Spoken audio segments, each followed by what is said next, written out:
Pangalawa sa apat na magkakapatid si Loida. Lumaki siya sa isang simple at komportableng Kristiyanong pamilya. Nagpapatakbo ng negosyong bigasan ng kanyang tatay at plain housewife ang kanyang nanay. Masasabi ko na we are living a comfortable life.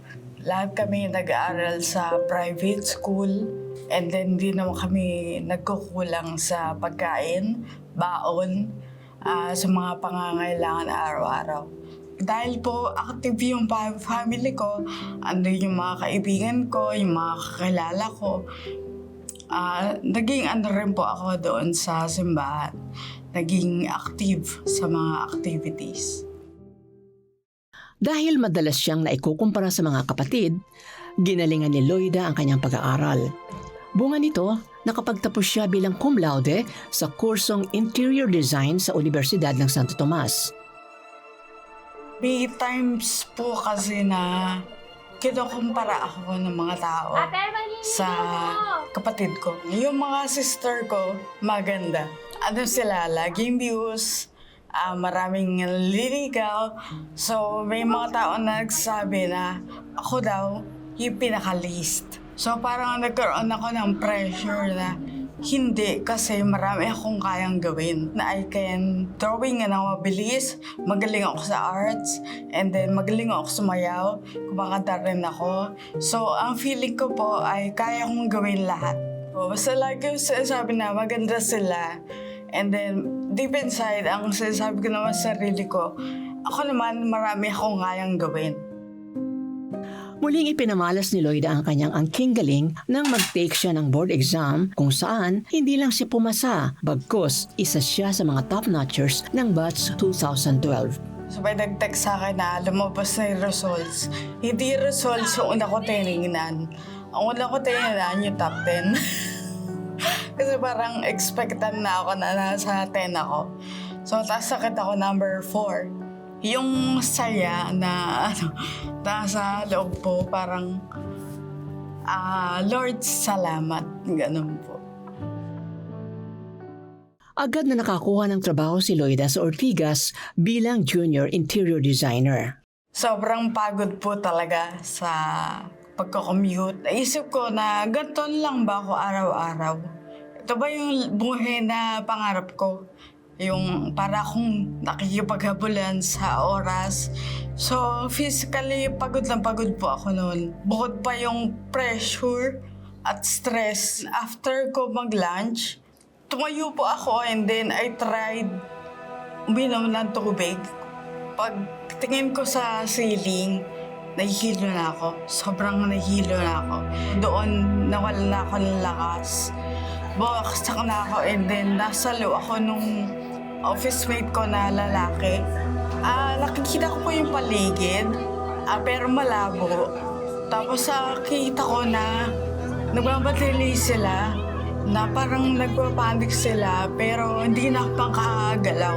Blurred na yung nakikita ko, tapos parang wala na lakas yung katawan ko. And then, sabi nila na, Lord, huwag kang matutulog, huwag kang matutulog. After noon, wala na. Akala ng kanyang pamilya ay matagal siyang makokomatos. Laking gulat nila nang magising din si Loida ng gabing iyon. Sinabi po sa akin ng neuro ko, sabi niya, meron kang brain arteriovenous malformation. So ito po ay tangled na abnormal na mga ugat sa utak at putok siya dahil maninipis, hindi niya kinaya yung pressure ng daloy ng dugo. So, ayun po. Yung AVM po ay congenital. Ibig sabihin, meron na ako simula nung ipinanganak ako. And then, na-trigger na lang siya ng mga pagod, stress, pressure, puyat. Nang makaligtas sa bingit ng kamatayan, inilipat siya sa regular room. Ilan sa mga epekto ng pagputok ng kanyang ugat sa utak ay stroke at hirap sa pagsasalita. Ang nasa isip ko noon, ay okay lang, kaya naman to ni Lord. Makakalabas naman ako agad. Makakalakad naman ako agad. Gagaling naman ako agad. So yun po yung tumatakbo sa isip ko noon. After 2 weeks, makalabas na ako. So yun po yung tingin ko noon na pagkatapos nito, balik ako sa dati. Akala ko ganun. Makalipas ang halos 1 buwan sa ospital, nakatakda nang lumabas si Loida nang daglian itong ibinalik sa operating room. Bakit kailangang dalhin sa operating room si Loida? Malalaman natin yan bukas sa pagpapatuloy ng kanyang kwento.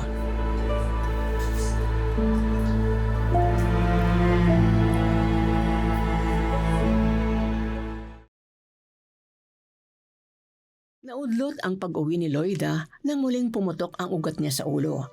Dahil dito, kinailangan niyang sumailalim sa open skull surgery upang maalis ang nabuhol na ugat sa kanyang utak. Nag-rupture ulit. So, second time na stroke ulit ako.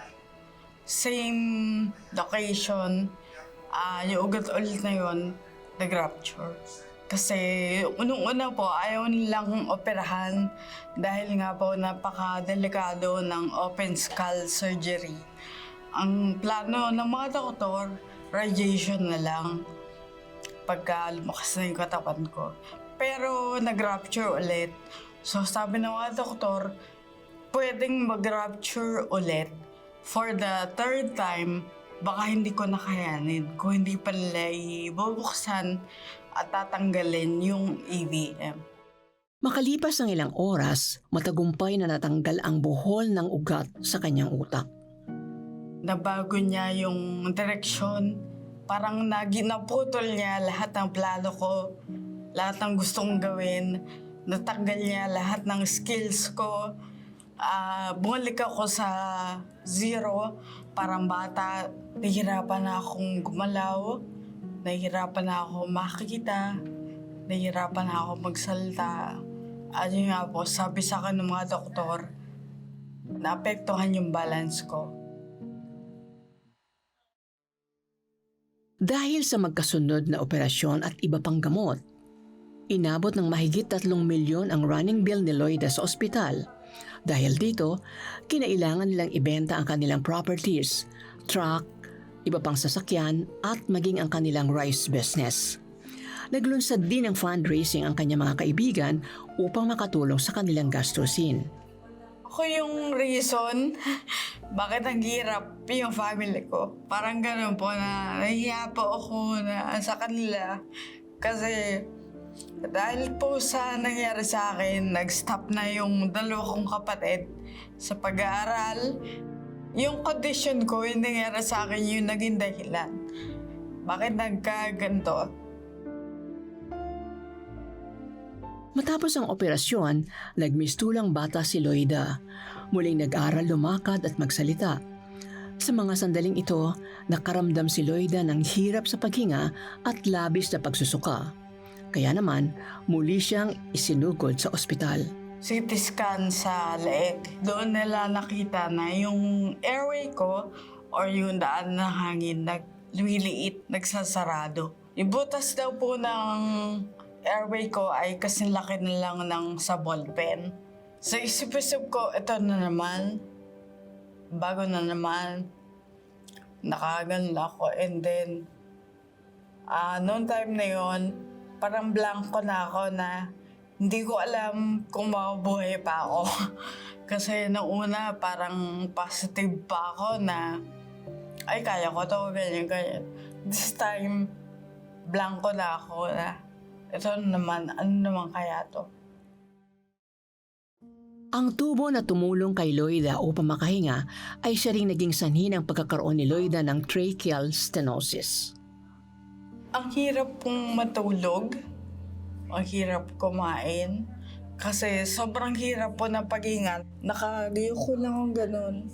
Kasi yun lang yung pwesto na nakakakuha ko ng konting hangin. Ang tawag po sa procedure ay dilation or ibinuka lang po nila ulit yung airway ko. Sabi po ng doktor, babalik. Pag-close ulit after ilang weeks. And then, in-schedule na ako for major operation. naoperahan ba ako dito. Tinanggal po nila yung part ng trach na nagsasara. Sa gitna ng kanyang problema sa kalusugan, iba yung sakit naman ang hinarap nang magdesisyong maghiwalay ang kanyang mga magulang dahil sa pambababae ng kanyang ama. Nung AVM, yung first rupture ko po, doon po namin nalaman na may ibang family yung papa ko. And then, nadagdagan siya ng dagdagan nung nagkasakit ako. After po noon, doon na po nag-decide na umalis na yung papa ko sa bahay namin. Si mama yung pinaka nabibigatan noong time na yun. Kasi siya po yung nag-aalaga sa akin. Siya po yung laging kasama ko sa ospital. Kasi umiyak po ako sa ospital eh. Ayoko nang hindi hawak ni mama yung kamay ko. Pinapagaan ko lang yung naramdaman niya na nagpapatawa ako. Hindi ko pinapalda na nahihirapan ako. Ginagawa ko at tatawa na yung sarili ko. Ganyan, para tumawa sila. Tuluyan ang bumuti ang daloy ng paghinga ni Loida matapos ang kanyang operasyon. Paano haharapin ni Loida ang pagkawasak ng pamilya sa gitna ng pinagdaraan ng hamon sa kanyang kalusugan? Abangin yan bukas sa pagpapatuloy ng kanyang kwento.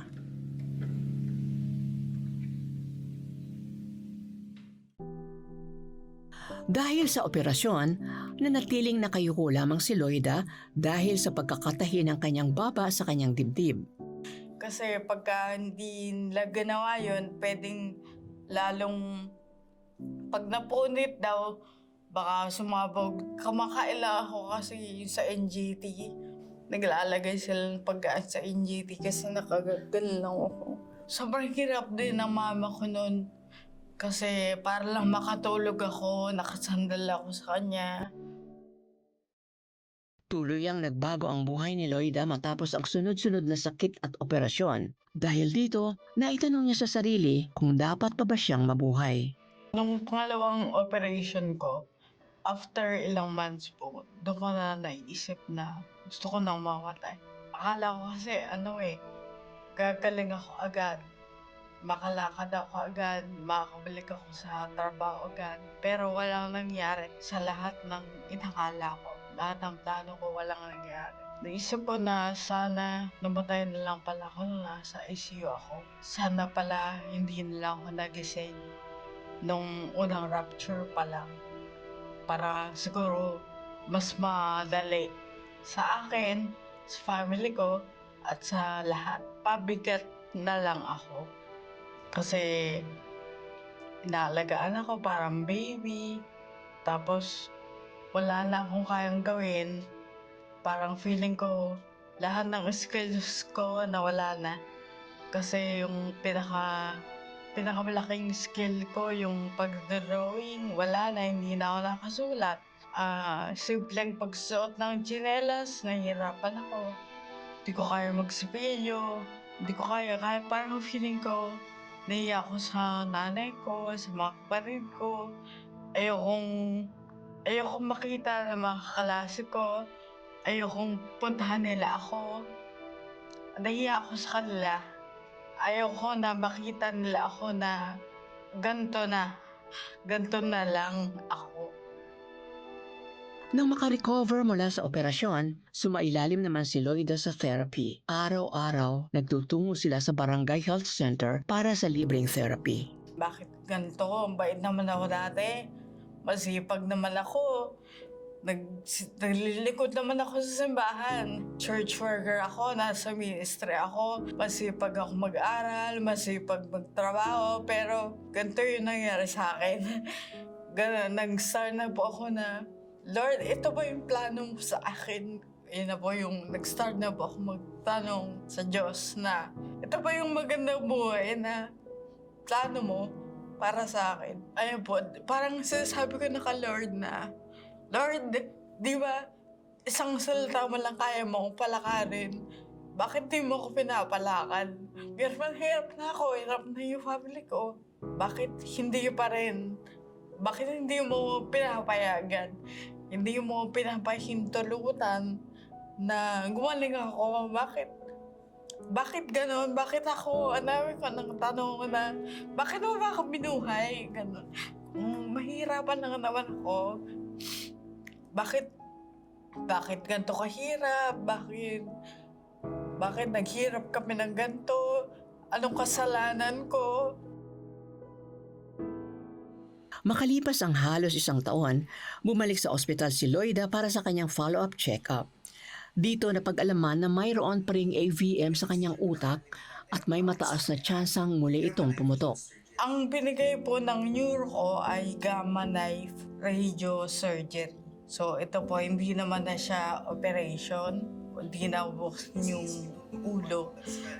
Radiation lang po siya, pero ang challenge po dito, yung gamma knife ay isang ospital lang po sa buong Pilipinas, sa Cardinal Santos. Isa lang siya at sobrang mahal. 600,000 doon sa isang session ng radiation ng gamma knife.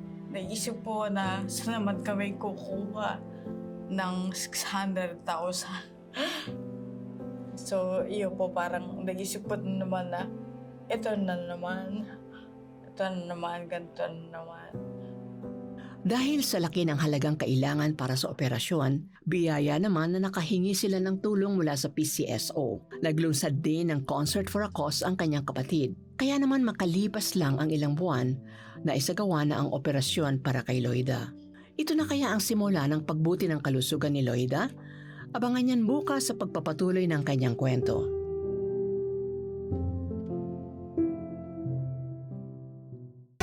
Sa kabila ng mga pinagdaraanan ni Loida, isang pag-ibig ang hindi niya inaasahang darating sa kanyang buhay. Dahil sa maraming churches na nagpe-pray sa akin, naging curious po siya kung sino ako. Binisita niya po ako sa bahay, tapos nakilala niya po ako. Ano po kasi ako, no boyfriend since birth nung time na yun. At first time po na may mag-asa akin na pwedeng manligaw. So, nung una po hindi ako naniniwala kasi sa condition ko na yun, ligawan niya ako. So, medyo po ako, duda. Pero, sige, parang sige na rin ako kasi baka sakali. During that time, napakalungkot ko. Na de-depress ako, baka sakali sumaya ako. Pero may nagsabi din na, wag muna.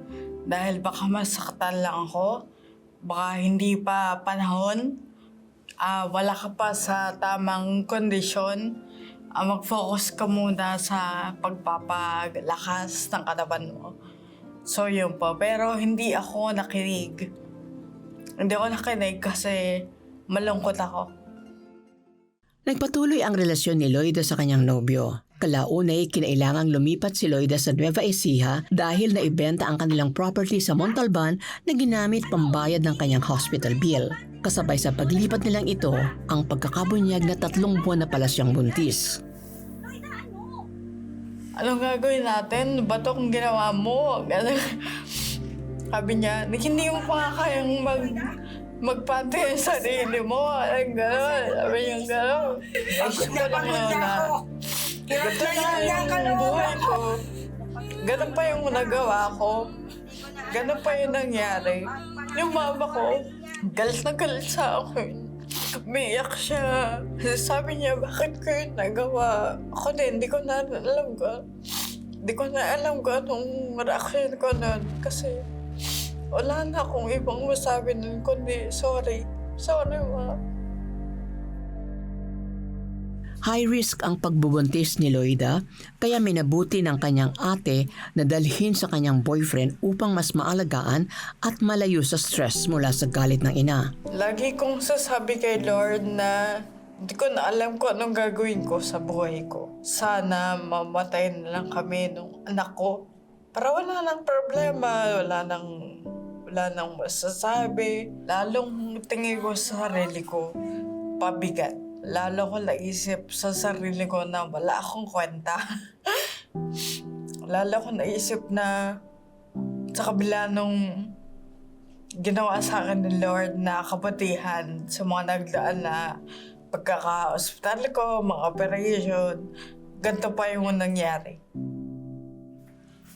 Nakitira din si Loida sa kanyang spiritual mother dahil pinipinturahan ang bahay ng kanyang boyfriend. Dito, isang salita mula sa kanyang spiritual mother ang tumatak sa kanya. Nakita niya ako, sabi niya, ano nangyari sa'yo? Umiyak siya.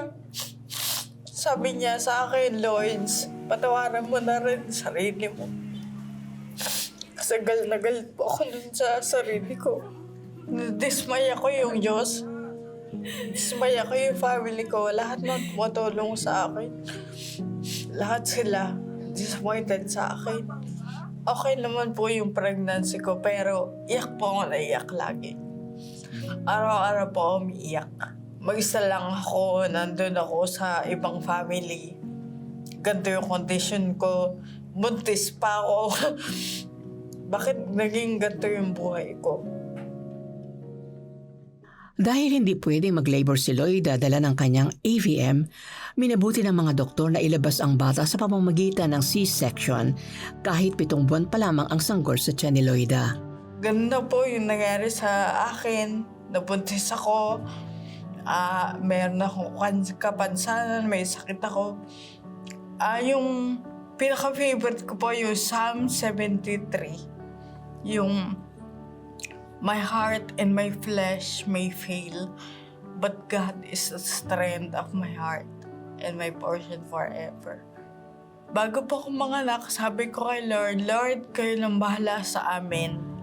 Dati ang prayer ko, kayo nang bahala sa akin. Ngayon, sa amin na, kayo nang bahala sa amin.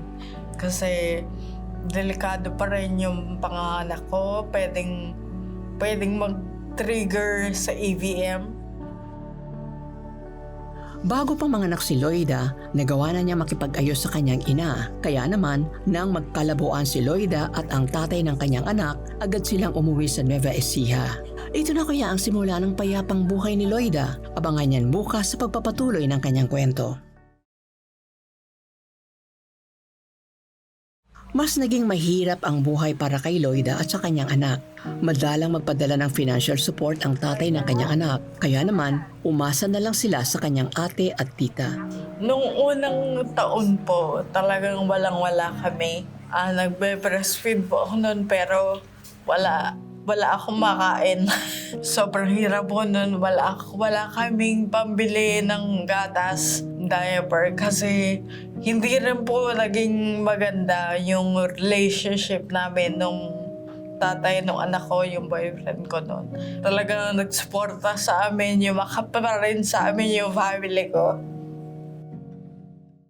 Bahagyang bumuti ang buhay ni Loida mula na magtrabaho siya bilang VA. Kalaunan ay pinutol na rin niya ang relasyon sa tatay ng kanyang anak dahil tuluyang lumabo ang kanilang relasyon.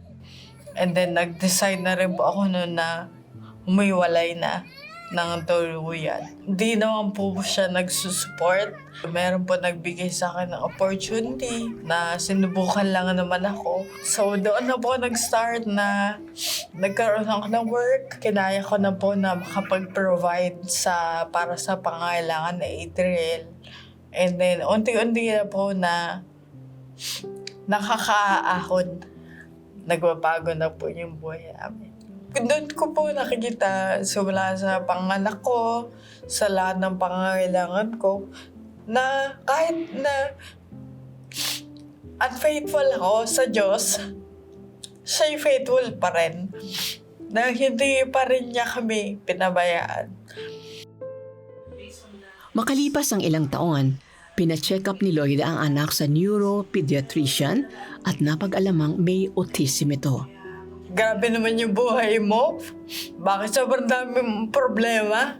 Bakit parang hindi natatapos? Pero yung diagnosis na Adriel, yung pagiging iba niya, hindi pa ako natakot doon. Sabi ko, okay lang yan. Ganyan pa rin naman, may pagkakaiba lang, may difference lang. Pero okay lang yan. Therapy naman yan, nag-improve naman yan. Ang nasa isip po na lagi, naitawid na ako dati. Itatawid ulit ako ngayon. Taong 2023 nang muling magpa-check up si Loida ng kanyang AVM.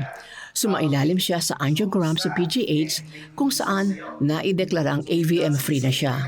Kahit Lord, okay na sa akin kung ano yung will mo. Kung ano yung will mo mangyari. Kung buhay ako na may AVM, okay lang. Kung mawala, thank you po. Praise God. Ganun po. No, chinek po ako sa angiogram sa PGH. Doon na po na-confirm na wala na. So, sabi ng New York ko, congrats, wala na talaga. So, after 10 years. Nang mawala ng trabaho si Loida bilang VA, panibagong pinto naman ang nagbukas sa kanya. Natanggap siya bilang online content writer sa isang PWD organization. Dito mas naunawaan ni Loida ang kanyang panibagong calling. Hindi, naalala ko po yung prayer ko. Teenager pa ako. Ginaya ko yung prayer ni Isaiah. Sabi ko, Lord, send me. Hindi ko alam dito niya ako ipapadala. Na yung palang mga pinagdaanan ko, yung pagkakasakit ko, operation. Lahat pala yun, ito lang pala yung direction na pupuntahan ko. Ito pala yung ministry na binigay sa akin ng Lord. Na si Lord yung nagdala sa akin dito. Si Lord yung mag-sustain sa akin. Dahil sa pagiging bahagi ng PWD organization, libreng nakakapunta ng iba't ibang bansa si Loida tulad ng Malaysia, Bangkok upang umattend ng training para sa mga PWD. Kahit kapatak ng expectation, never pumasok sa isip ko na punta ako sa mga taong may kapasanan. Hindi ko alam kung ano yung condition nila, kung ano yung mundo nila, kung ano yung kinakarap nila, kung ano yung mga issue nila. Pero nung naging isa ako sa kanila, doon ko nakita na ito pala yung mga taong andyan lang pero hindi naabot. Nakikita ko po na maglilingkod ako dito. Tutulong ako para ma-improve yung buhay ng mga taong may kapansanan. Marami sa amin sobrang hirap sa buhay na hindi naman talaga naiintindihan ng iba or hindi nila iniisip. Kamakailan lang ay nakatanggap ng scholarship for Masters in Public Management sa Ateneo si Loida. Sagot ang kanyang tuition at allowance ng Malaysia for PWD. So yun po ay free. Libre po lahat. From fare to accommodation, yung pagkain, wala po kami binabayaran. Actually, nagpunta po ako sa Malaysia at Bangkok. Wala naman akong pera. Ayun po. Pero nakarating po ako sa abroad. So yun po, kahit yung mga training po na yun, para din sa mas malaking purpose. Ngayong taon, nag-apply at natanggap si Loida sa Council of Disability Affairs bilang technical writer. Yung pong mga achievements, credentials, during my suffering, during nasa ospital ako, operahan, naghihirap ka, nahihirapan ka, di mo naman kailangan yun. Wala lang kabuluhan yung kung ano yung kaya mo, kung ano yung narating mo kapag nasa harapan ka na ng suffering or pag nasa harapan ka na ng kamatayan, sakit. Ano yung object? Saan ka kumakapit? Saan yung object ng faith mo? Ano yung panghawakan mo kapag nasa harapan ka na ng deathbed mo, na kamatayan mo, nasa harapan ka na ng sakit? Kung hindi po dahil kay Jesus, hindi ko kayang lampasan lahat.